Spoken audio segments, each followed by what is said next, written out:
Hello hi అండి, welcome back to our YouTube channel బ్రితిరా vlogs. ఎట్లున్నారు, బాగున్నారా? ఎమ్మిగా బిర్యానీ అయితే చేసేస్తున్నా, వచ్చేయండి. చాలామంది ఎప్పుడు చికెన్ కర్రీ, చికెన్ బిర్యానీనే చేస్తూ ఉంటావా, వేరేవేం ట్రై చేయవా అన్నారు. ఇంకా ఈరోజు అయితే నేను వెజ్ బిర్యానీ చేసేసాను. పెద్దగా టెన్షన్ పడకండి, అన్నీ మన ఇంట్లో ఉన్న వాటితోనే చేసేసాను. పెద్దగా ప్రాసెస్ ఏం కాదు, సింపుల్గా, చాలా సింపుల్గా చేసేసాను. మీరు కూడా చేసుకోవాలి అనుకుంటే ప్లీజ్ వీడియోని అయితే అస్సలు స్కిప్ చేయకండి, వీడియో మొత్తం చూడండి, చాలా బాగుంటుంది. అండ్ ఫస్ట్ టైం మన ఛానల్ ఎవరైనా చూస్తున్నట్లయితే ప్లీజ్ లైక్, షేర్, సబ్స్క్రైబ్ చేసుకోండి. బిర్యానీ ప్లేట్ చూస్తుంటే నోరు ఊరిపోతుంది కదా, ఇంకెందుకు లేటు, ప్రాసెస్లోకి అయితే వెళ్ళిపోదాం రండి. ఫస్ట్ అయితే ఒక గిన్నె తీసేసుకొని 1.5 గ్లాస్ బాస్మతి రైస్ అయితే తీసుకోవాలి. ఈసారి ప్రతిసారి తెచ్చే దగ్గర కాకుండా వేరే దగ్గర నుంచి తీసుకొచ్చాము బాస్మతి రైస్. డౌట్ ఉండే అన్నమాట, ఎలా అవుతుందో ఏందో అనేసి, కొత్త ప్లేస్ నుంచి తీసుకొచ్చాము కదా అనేసి, అన్నం మెత్తగా అయిపోతుందా ఏందనేసి.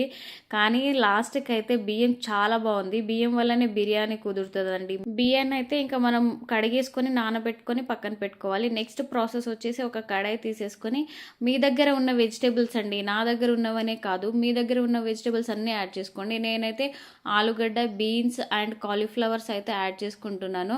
ఇవన్నీ ఒక 10 మినిట్స్ అయితే లో ఫ్లేమ్లో కుక్ చేసుకోవాలి, పసుపు వేసేసుకొని. అయితే కొంచెం లైట్గా కుక్ అవుతుంది. అండ్ నెక్స్ట్ క్యారెట్ కూడా వేసేసుకోండి. అండ్ నా దగ్గర పచ్చి బఠానీలు ఉన్నాయి కాబట్టి పచ్చి బఠానీలు కూడా వేసేసుకుంటున్నాను. ఇవన్నీ ఇలా కలిపేసుకొని ఒక 10 మినిట్స్ లో ఫ్లేమ్లో కుక్ చేసుకోండి, హైగా కాదు, లో ఫ్లేమ్లో జస్ట్ ఉడకనట్టు కుక్ చేసుకోండి. నెక్స్ట్ వచ్చేసి కొన్ని బ్రౌన్ ఆనియన్స్ అయితే ఫ్రై చేసి పెట్టుకోండి. నేను మొత్తం ఆనియన్స్ ఫ్రై చేసి కొన్ని పక్కకు తీసి పెట్టుకున్నాను లాస్ట్ గార్నిషింగ్ కోసము. అదే ఆనియన్స్లో అయితే మనం ముందుగా ఉడికించుకున్న అన్ని వెజిటేబుల్ వేసేసుకొని లాస్ట్కి ఒక టొమాటో పెద్ద స్లైసెస్ లాగా కట్ చేసి, కొత్తిమీర, పుదీనా అండ్ మనకు కారం ఎంతైతే కావాలో అంత కారము, 2 టేబుల్ స్పూన్ ధనియా పౌడరు అండ్ బిర్యానీ మసాలా కూడా యాడ్ చేసుకోండి. అండ్ నెక్స్ట్ అయితే ఫ్రెష్గా దంచుకున్న అల్లం వెల్లుల్లి paste and salt and next వచ్చేసి ఒక 3/4 కప్ ఆఫ్ పెరుగు వేసుకొని ఇవన్నీ మసాలాలు అయితే వెజిటేబుల్స్కి బాగా పట్టేలాగా మంచిగా మ్యారినేషన్ చేసుకోండి. ఇలా కలుపుతుంటే స్మెల్ వస్తుందండి, నిజంగా ఆసమ్ అని చెప్పొచ్చు, చాలా మంచిగా వస్తుంది స్మెల్ అయితే.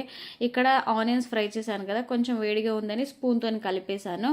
నెక్స్ట్ వచ్చేసి కొంచెం పసుపు కూడా వేసేసుకోండి. కూరగాయలు ఉడికించుకున్నప్పుడు కొంచెం పసుపు వేసుకున్నాం కాబట్టి కొంచెం చూసుకొని పసుపు కూడా వేసేసి మళ్ళీ ఇంకొంచెం కలిపేసి మూత పెట్టేసి పక్కన పెట్టుకోండి. నెక్స్ట్ ప్రాసెస్ వచ్చేసి ఒక గిన్నెలో వాటర్ బాయిల్ చేసుకొని సాజీరా, నిమ్మ చెక్క, బిర్యానీ ఆకు మాత్రమే వేసాను. నా దగ్గర వేరే స్పైసెస్ ఏం లేకుండే బిర్యానీ మసాలాలు, అయినా సరే బిర్యానీ అదిరిపోయింది. రైస్ని అయితే ఒక 90% కుక్ చేసుకొని సాల్ట్ కూడా వేసేసి నెక్స్ట్ అయితే ముందుగా మ్యారినేషన్ చేసుకునే వెజిటేబుల్స్ మీద అయితే లేయర్స్ లాగా అయితే రైస్ని అయితే ఇంకా మనం వేసేసుకోవాలి. ఇక్కడ రైస్ చూడొచ్చు మీరు ఎంత పలుకులుగా ఉడికిందో. బాగా ఉడికించొద్దు రైస్ని, ఒక 70 to 80% అయితే సరిపోతుంది.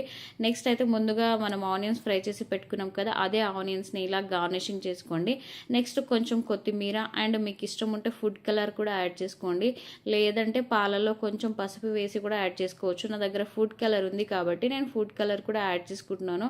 చూడ్డానికి కొంచెం బాగుంటుంది, టేస్ట్ కూడా చాలా బాగుంటుంది. కానీ అప్పుడప్పుడు వాడండి ఫుడ్ కలర్, రెగ్యులర్గా కాదు, పిల్లలకు మంచిది కాదు. నెక్స్ట్ అయితే ఒక క్యాప్ ఇలా పెట్టేసుకొని మంచిగా గాలి ఎటు పోకుండా మంచిగా క్యాప్ కప్పేసుకోవాలన్నమాట. నెక్స్ట్ అయితే రైస్ ఉడికించుకున్నాం కదా, అదే గిన్నె అయితే బిర్యానీ గిన్నె మీద పెట్టేసుకొని అందులో ఇంకొన్ని వాటర్ యాడ్ చేసేసి బరువుగా పెట్టేసేయండి. ఇప్పుడైతే లో ఫ్లేమ్లో ఒక 10 మినిట్స్ అండ్ మీడియం ఫ్లేమ్లో ఒక 10 మినిట్స్ అయితే బిర్యానీని దమ్ చేసుకోండి. టేస్ట్ అయితే అదిరిపోతుంది, ఎమ్మి బిర్యానీ కూడా రెడీ అయిపోతుంది. ఇప్పుడు ఒక 10 to 15 మినిట్స్ వరకు మనం దమ్ చేసుకుంటే మన బిర్యానీ రెడీ అయిపోతుంది. అండ్ అండ్ అండ్ చాలా హ్యాపీగా అనిపిస్తుంది, చాలా రోజులైంది నేను బిర్యానీ చేయక. బిర్యానీ రెడీ, సూపర్గా ఉంటుంది, టేస్ట్ అయితే చాలా ఎక్కువగా ఉంటుంది, నాకైతే చాలా ఇష్టం. ఇక్కడ చాలా ఇష్టం అని చెప్తుంది, బిర్యానీ చేయడానికి, తినడానికి కాదు. నాకు బిర్యానీస్ చేయడం అంటే చాలా ఇష్టం అయిపోతుంది, నేను ఎక్స్పర్ట్ కూడా అయిపోతున్నాను. నిజంగా చెప్పాలంటే చేసే కొద్దీ, ఏ పనైనా సరే చేసే కొద్దీ మనం మంచిగా నేర్చుకుంటామంటే ఇదేనేమో. నేనైతే చేస్తున్న కొద్దీ నాకు వంటలలో అన్నీ పర్ఫెక్ట్గా వచ్చేస్తున్నాయి. కొన్ని స్వీట్స్ రావు, కానీ ఇలాంటివి biryanis, hot, non veg curries అయితే సూపర్గా ఇరగదీసేస్తాను. అండ్ ఇక్కడ బిర్యానీ రెడీ అయిపోయింది, మీకు చూస్తుంటే అసలు రైస్ చూడండి ఎంత పలుకులుగా, ఎంత ఎమ్మిగా కనిపిస్తుందో. అండ్ టేస్ట్ అయితే మామూలుగా లేదండి, అసలు చాలా అంటే చాలా బాగా వస్తుంది. నేనైతే కొంచెం ప్లేట్లో వేసుకొని చూపిస్తాను మీకు. టేస్ట్ అయితే అదిరిపోతుందండి. ఈ వీడియో ఎలా అయితే మీకు కనిపిస్తుందో అలానే స్మెల్ కూడా మీ దగ్గరకు వచ్చుంటే బాగుండేది. నిజంగా చెప్తున్నాను. చాలా బాగుంది స్మెల్ కూడా. అండ్ చూడండి ఇక్కడ వెజిటేబుల్స్ ఎంత మంచిగా కుక్ అయిపోయినాయో అసలు. ఈ బిర్యానీ కనుక తింటే అసలు నాన్ వెజ్ కూడా గుర్తురాదు. అంత టేస్ట్ యమ్మీగా కుదిరిందన్నమాట. మీరు కూడా నా ప్రాసెస్ ఫాలో అయిపోయి చేసేయండి. అండ్ ఐ హోప్ ఈ వీడియో మీకు నచ్చితే ప్లీజ్ ప్లీజ్ ప్లీజ్ లైక్ చేసి షేర్ చేసి సబ్స్క్రైబ్ చేసుకోండి. బాయ్ మరి. Please like.